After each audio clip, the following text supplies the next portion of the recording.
It started with a letter, no return address, no stamp. Just his name, Ahmad, scrawled in an aggressive black ink across the front of the envelope. It was resting against his apartment door in Alexandria as if it had been delivered by a ghost. He picked it up, a strange sense of unease creeping over him. Inside, the parchment was brittle, yellowed with age, and felt unnervingly fragile in his hands. The message was brief, almost cryptic.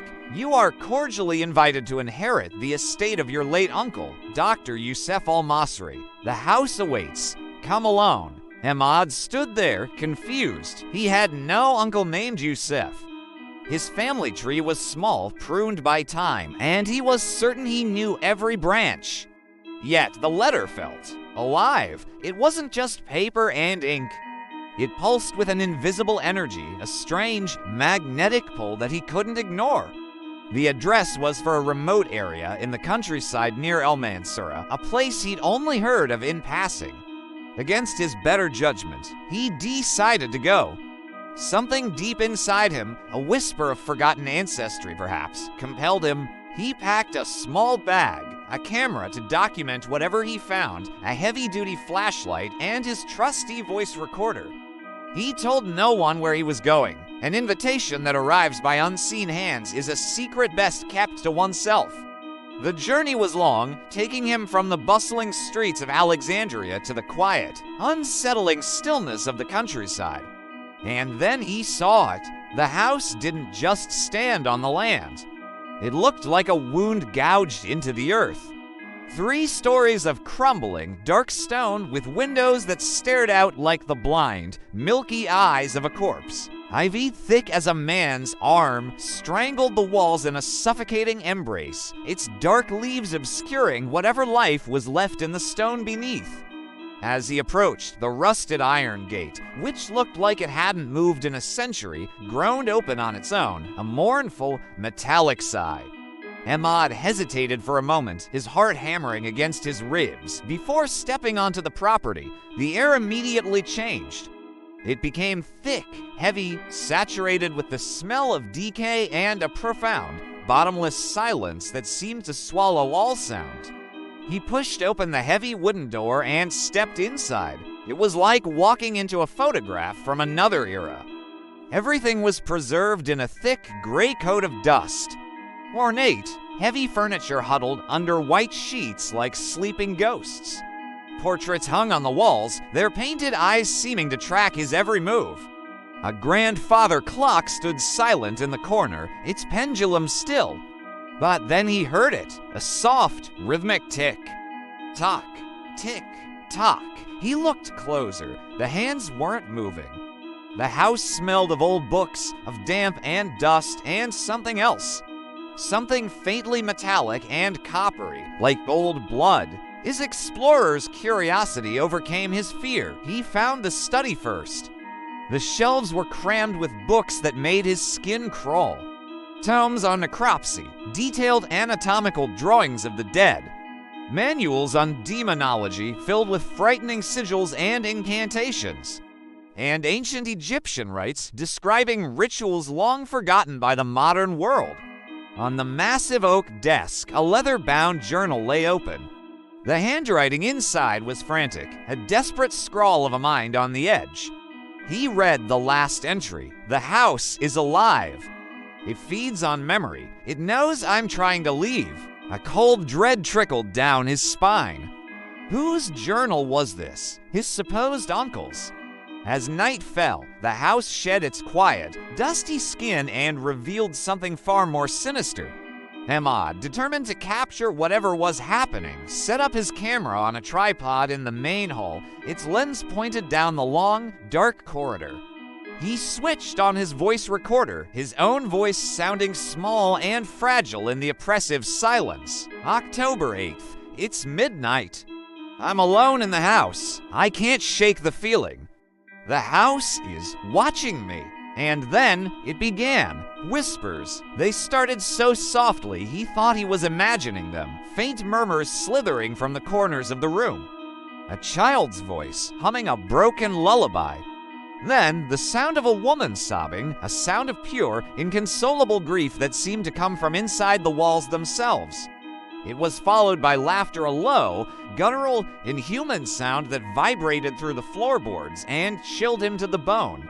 He grabbed his flashlight, its beam cutting a nervous path through the darkness, and followed the sounds. They led him to a heavy wooden door at the end of the hall, one he hadn't noticed before, the basement. He tried the handle. Locked solid, a wave of relief washed over him. He turned to walk away, but a loud, slow creak stopped him dead. The basement door was swinging open behind him. He peered into the abyss. The air that rose from the depths was cold and smelled of damp earth and something else, something sickeningly sweet. He descended the rickety wooden steps, his flashlight beam dancing nervously on the stone walls. And then he saw them, handprints covering the walls, small, childlike handprints. Not just a few, hundreds, thousands, all reaching, clawing, pressing out from the stone. In the exact center of the small room sat a single, plain wooden chair. It was facing the far wall. On the seat was an old-fashioned tape recorder. As he got closer, it clicked on, playing a distorted, looped message in a raspy voice. "Don't look behind you," his heart seized. Every instinct screamed at him not to, but the temptation was unbearable. He spun around. There was nothing there, just the empty, dark basement. He let out a shaky breath, a nervous laugh catching in his throat. But when he turned back, the chair was no longer facing the wall. It was now facing him. The next day, exploring the second floor, Ahmad found a room that defied logic, a room filled entirely with mirrors. They covered the walls, the floor, the ceiling, creating an infinite, dizzying maze of his own reflection. But each mirror showed something different. In one, he was a boy, no older than 7. In another, a frail old man, his face a web of wrinkles. One horrifying reflection showed him bleeding from a gash on his forehead. Another showed him screaming in silent agony. In the largest mirror directly in front of him, he saw himself downstairs, asleep in that single wooden chair in the basement. He reached out a trembling hand and touched the surface of that mirror. It wasn't solid. The glass rippled like water under his fingertips. And then he felt a powerful, irresistible pull. The world twisted, and suddenly he was inside the mirror. The room was the same, but reversed. He scrambled for the door, but it was gone. There was only a smooth, reflective surface where it should have been. The other reflections, the other Emads, began to move on their own. They turned to him, their faces contorting, and began whispering in a cacophony of voices, all speaking in Arabic. "You are not the first. You will not be the last." He let out a raw, guttural scream. The sound was swallowed by the glass. He pounded on the surface, and with a deafening crack, the world shattered into a million pieces. He woke up gasping on the hallway floor, shards of glass around him, his palms bleeding freely onto the wooden planks. The attic door was locked. He'd tried it several times. But on the third morning, he woke to find a large, ornate iron key resting on the pillow next to his head. It hadn't been there when he'd gone to sleep.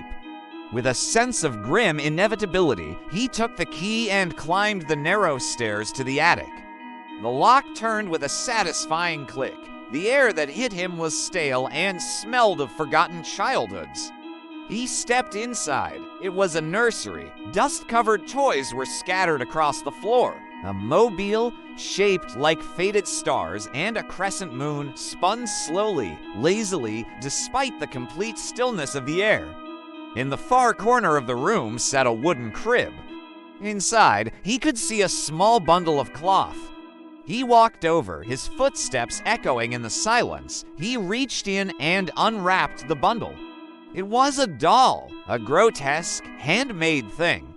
Its button eyes had been sewn shut with thick, black thread. Its mouth was stitched open into a permanent, silent scream. Suddenly, the attic door slammed shut behind him with a deafening bang. The mobile above the crib began to spin violently, a blur of wood and string. And then the doll began to cry. It wasn't a recording, not a mechanical sound. It was a real, wet, desperate infant's cry coming directly from the stitched-up thing in his hands. Panic surged through him. He dropped the doll, scrambled to the door, and kicked it open with all his strength. As he fled down the stairs, a tiny, clear voice whispered from the attic behind him, "Daddy." He ran back to the study, the one place that felt grounded in some kind of reality, even a twisted one. He needed answers. Frantically, he started pulling books from shelves, yanking open drawers. His hand caught on a loose piece of wood at the back of the main desk drawer. A hidden compartment. Inside was a single folded document. A birth certificate. He unfolded it, his hands shaking. The name read Ahmad Al-Masri. Mother, Layla Al-Masri. Father, Dr. Youssef Al-Masri. Everything clicked into place with horrifying clarity. The whispers, the journal. His uncle was his father. This house wasn't just an inheritance. It was his birthplace, his prison. A new, more potent wave of fear washed over him, the fear of entrapment. He ran to the front door, the one he'd entered through, and pulled on the handle. It wouldn't budge. He looked closer. There was no seam, no lock. The door was gone, replaced by a solid, seamless wall. He rushed to the windows, but they no longer showed the overgrown garden. They were filled with an impenetrable, starless darkness. He grabbed his phone. Dead. He checked his camera. The memory card was wiped clean. All the footage, all his proof, was gone. And then a voice, deep and ancient, spoke not from one place, but from the very walls around him. "You belong to me." Desperate, he tore through his father's journal, searching for any way out. He found it on the final page, a hastily scrawled entry. To escape, one must give the house what it wants. A memory, a soul. It was a ritual, a trade. With nothing left to lose, he followed the instructions. He lit candles found in the desk, their flames flickering wildly. He used chalk to draw the strange, complex symbols from the journal onto the floor of the study. And then he spoke the incantation, the ancient words feeling alien and powerful on his tongue. The house reacted instantly. It screamed a high-pitched, structural shriek of grinding wood and stone. The walls began to bleed a thick, dark substance. Cracks spider-webbed across the floor. The portraits in the hall began to weep black tears. The house demanded its price. He closed his eyes and offered it a sacrifice. Not his soul, but his memories, his entire childhood. Every happy moment, every scraped knee, every lullaby his mother sang, everything before the age of 10. He felt a violent wrenching inside his mind, a vast emptiness opening up where his past used to be. The house seemed to sigh, satisfied.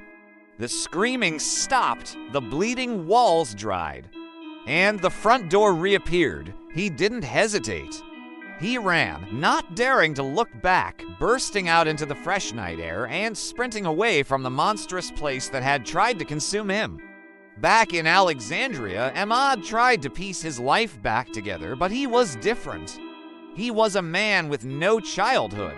He felt hollowed out. His own laughter sounded strange and unfamiliar. His dreams were a blank, silent void. He was free, but he had left a fundamental part of himself behind. One night, weeks later, another letter appeared at his door. No stamp, no return address. His blood ran cold. Inside was not a letter, but a single, glossy photograph. It was a picture of the doll from the attic. It was sitting in the nursery crib, its button eyes no longer sewn shut. They were open, staring directly into the camera. And its stitched mouth was now curved into a wide, triumphant smile. Underneath the photo, a single line was written in that same, familiar black ink. "You left something behind.